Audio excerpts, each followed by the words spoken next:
La revue de presse ou la synthèse des articles des publications sur Radio Kaloum. Si, avec l'AGP, l'Agence guinéenne de presse, et l'état civil de la commune de Dixine, environ 1294 cas de naissance ont été enregistrés en 3 mois, dont 60 cas de mariage en janvier, 63 mariages en février et 986 cas de naissance au mois de mars 2019, eh bien, sur le fil de Guinée News, pas de carte d'identité nationale pour les demandeurs à Cancan en Haute-Guinée. Notre confrère évoque même le manque d'intrants, timbres et planches pour la fabrication des cartes d'identité. Et même si une équipe du commissariat central de Cancan était attendue à Conakry, Guinée News constate que les citoyens de Cancan semblent partager entre résignation et fraude pour les plus nécessiteux. Avec la complicité de certains agents véreux des services de sécurité, il y a des demandeurs qui falsifient des dates de délivrance et d'expiration des cartes d'identité déjà expirées, moyennant le paiement de 50 000 francs guinéens. Par ailleurs, les populations de la ville de Cancan sont privées d'eau de robinet. Guinée News fait état du groupe électrogène au niveau de la station de pompage et de traitement des eaux, un groupe en panne actuellement. Environnement et cadre de vie, les quartiers Diakadissa, Moumou et Bangana de la ville de Zérékoré sont menacés d'inondation. Guinée News relève des risques liés aux fortes pluies qui se sont abattues du 1er au 4 avril 2019 sur la ville de Zérékoré. Pour un enseignant-chercheur de l'université de Zérékoré, le changement climatique, la culture du riz sur le passage des eaux du fleuve Tillé et le jet des ordures seraient à l'origine de cette montée de l'eau. La ville de Zérékoré avait connu, c'est un rappel, la première inondation de son histoire en 2016. Et puis, quand les déguerpis de la forêt de Déré à Lola accusent les gardes forestiers de vol, accusation rejetée par le colonel Papa Condé de la commission mixte, eh bien le site Radio Environnement Guinée fait un zoom sur les vertus du moringa, actuellement cultivé en Zérékoré. De passage, Guinée7.com colle au contenu du Conseil des ministres de jeudi dernier,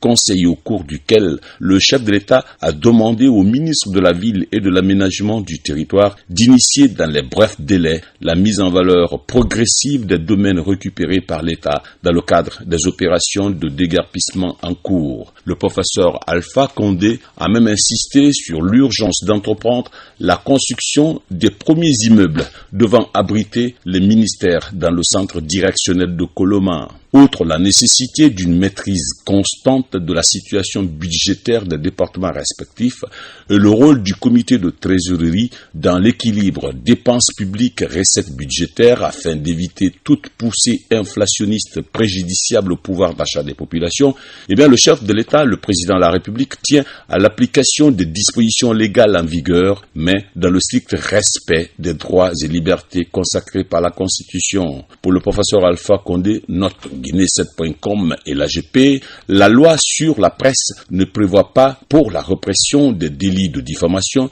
de peine privative de liberté, en dehors des délais éventuels de garde à vue strictement limités par la loi. Par ailleurs, et dans la foulée, l'Association des magistrats de Guinée menace de poursuivre le député Damaro du RPG. Par ailleurs, ajoute Guinée7.com et Guinée News, le chef de l'État a rappelé l'interdiction formelle de l'importation de tenues militaires par des personnes physiques ou morales non habilitées. Selon lui, le port de tenues militaires par des personnes civiles constitue une infraction grave, passible de poursuites judiciaires et expose les contrevenants à de lourdes peines. Éducation et assainissement du fichier des enseignants, le SLEG et l'USTG menacent d'user de tous les moyens légaux pour que l'enseignement supérieur accepte l'opération d'assainissement sur le fil de soleilfmguinée.net. Le ministre de l'enseignement supérieur cache quelque chose, mais l'assainissement se fera vaille que vaille.